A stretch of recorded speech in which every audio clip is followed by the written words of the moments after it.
just tell us what you're doing as an investor and partner in Artist Equity and how it does differ from the typical model in terms of the approach on investing in, so to speak, filmed entertainment. Yeah, look, I mean, I've been investing in intellectual property really for 30 years.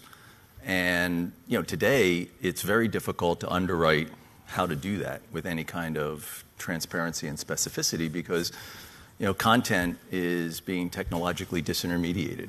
Now I look at that as a good thing because if you traffic in the best intellectual property, which I've been fortunate to do because I've just been doing it for a long time, then that kind of disintermediation is more friend than foe.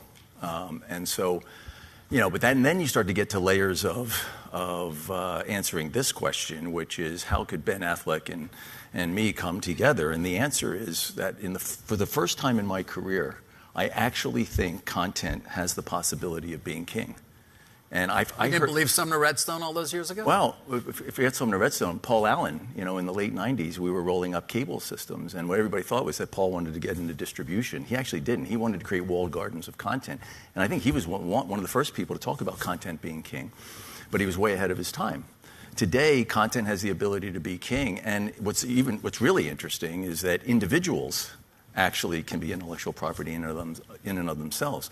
So Artist Equity is really an evolution in how a scaled professional investor like myself can invest around streaming and the dislocation that sort of Netflix has unleashed. There's a supply-demand imbalance in Hollywood.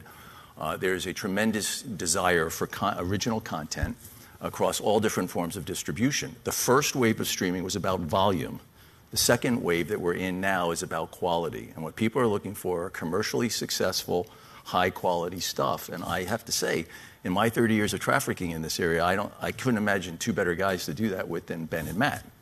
And as you said, David, in your intro, what's interesting, not to talk about Ben like he's not here, but what's interesting... You're not the first one, but go ahead. What's interesting is rarely in my career have I met talent that can give me a run for my money on the business side of things. The great thing about this guy, left brain, right brain, he can go in there and win an Oscar, and at the same time, we're in a room whiteboarding on building a business together, and that is just so unique. The final thing I'll say, David, is, as I'm trying to navigate this technological disintermediation and turn it into a win, there really isn't any better guide than if you can find talent like this. There's no better guide for a guy like me in deploying capital.